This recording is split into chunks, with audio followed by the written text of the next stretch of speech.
আসসালামু আলাইকুম। আমি একটা বিষয় নিয়ে কথা বলবো, যদিও খুব হাস্যকর বিষয়টা, তারপরে বলতে চাচ্ছি।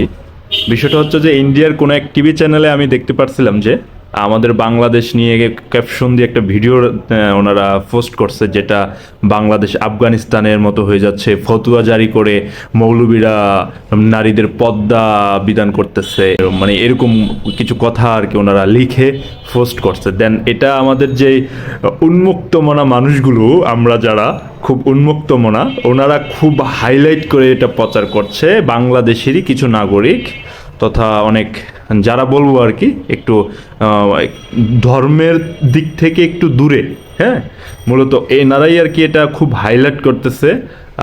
বলবো যে এভাবে হাইলাইট করতেছে যে অনেকে লিখতেছে যে আমার ঘরেতে আমি প্রবাস জীবনে পার করতেছি, এখন আমার ওয়াইফ যদি না যায় কে দিবে। মূলত এটা যতটুকু দেখে বুঝলাম সেটা হচ্ছে চরমোনাইয়ের মাহফিলের একটা নমুনা। সেখানে আর কি অনেক সময় দেখে যারা চরমোনাই গেছে বিগত দিন বা সারসিনা দরবার শরীফে গেছে, এরা মূলত এই বিষয়গুলো অবগত। ওনাদের এই বড় করে একটা মার্কেট হয়, মানে মেলা হয়, যেটাকে বলি মাহফিলকে কেন্দ্র করে দোকানপাট দিয়ে যে মেলাটা হয়, ওইখানে অনেক নারীরা, অনেক মা বোনেরা যে কেনাকাটা করতে চায়, যেটা মানে আগত যে মুসল্লিরা, আগত যে মানুষগুলো, মেহমানদের সমস্যা হয়, পদ্মার সমস্যা হয়। ধরুন ওই এলাকার সমস্ত মানুষ হচ্ছে দিনদার, ফরেজগার, ইমান আখলাক পরিবর্তন করতেই যাচ্ছে, ধর্মীয় দৃষ্টিকোণ থেকেই বলছি আমি। তো সেক্ষেত্রে যদি আমরা নারীদেরকে দেখি, আমাদের যে চিন্তা চেতনা, ধর্মের প্রতি যে আনুগত্যটা আমাদের তৈরি হয়েছিল ওই মাঠে গিয়ে, সেটা নষ্ট হবে বিদায় আমাদের যে মানে সেখানকার যে ভলেন্টিয়ার আছে, সেটা মাইকিং করে বলতেছে, এই যে আপনারা এখন যেটা শুনতেছে, এলাকার মধ্যে কোনো মহিলা প্রবেশ করবে না। আমরা দোকানদার ভাইয়েরা কারো কোনো মহিলার কাছে আগামীকাল থেকে কোনো কিছু বিক্রয় করব না।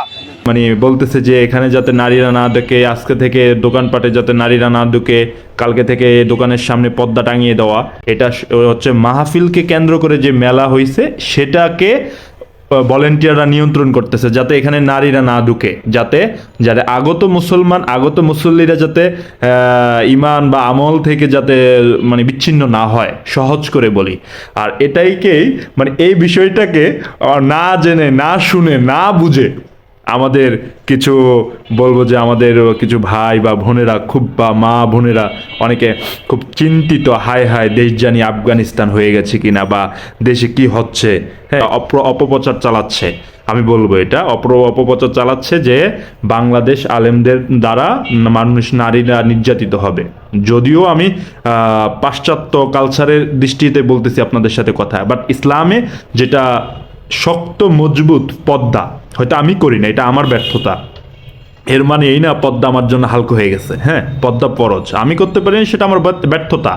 বাট আলেমরা যদি পর্দার কথা বলে, সেটা আল্লাহর কথা বলছে, আল্লাহ কোরআনে 1000বার বলছে। যদি আপনি আলেমদের এই পদ্মার বিরুদ্ধে কথা বলতে চান, কোরআনের বিরুদ্ধে কথা বলেন, অর্থাৎ আপনি মানে ইমান হারা হয়ে গেল। আমি সেই দিকে যাচ্ছি না, আমি বয়ান করতে আসি না। মূলত আমি জাস্ট এই জিনিসটাই বলতে চাচ্ছি যে একটা গর্দব জাতি, যারা এখনো যাযাবর জীবন পার করতেছে, মানে তথা ভারত। হ্যাঁ, আমি জানি না আমার ভিডিও পাবলিশ হলে আমার কিছু হবে কিনা, বাট আমি এই মিথ্যা অপপ্রচারটাকে মূলত দূর করার জন্য আমাদের কিছু মুসলমান ভাই যেটা না বুঝে, না শুনে যে প্রচার করতেছে, ওই ইন্ডিয়ার কিছু সবজিখোর সাংবাদিকদের তত্ত্ব মানে অপপ্রচারে পা দিচ্ছেন। তো দয়া করে এটা থেকে বিরত থাকুন। আর এটা মূলত একটা মাহফিলকে কেন্দ্র করে মেলা আয়োজিত যে দোকানগুলো, ওনাদেরকে বলতেছে যাতে নারীদের থেকে আগামীকাল না বিক্রি করা হয়। ঠিক আছে? তো অতএব ধন্যবাদ আপনাদের। এই বিষয়গুলো অন্তত খুব খুব ধৈর্য সহকারে একটু সময়টা পার করেন। এখন তো আমাদের খুব নাজেহাল নড়বড়ে সময়। হ্যাঁ, আমাদের তো নিচে দিয়ে সব মাটি খেয়ে ফেলছে। 15 বছর ধরেই খেয়ে ফেলছে। এখন আমরা তো একটা নড়বড়ের জায়গায় দাঁড়িয়ে আছি। অতএব ইনশাল্লাহ এটা বেশি দিন থাকবে না, আল্লাহ ভরসা। বেঁচে থাকলে আমরা অনেক কিছুই দেখবো ইনশাল্লাহ। পৃথিবী অনেক সুন্দর হবে, বাংলাদেশ নিজের পায়ে ইনশাল্লাহ নিজেরা দাঁড়াবে, কারো তাবেদারি করবে না, যদি আমরা বেঁচে থাকি। যাই হোক, ধন্যবাদ। এই মিথ্যা অপপ্রচার থেকে একটু বিরত থাকি আমরা। এই ভিডিওটা আসলে একটা মাহফিলকে কেন্দ্র করি। ধন্যবাদ। আসসালামু আলাইকুম।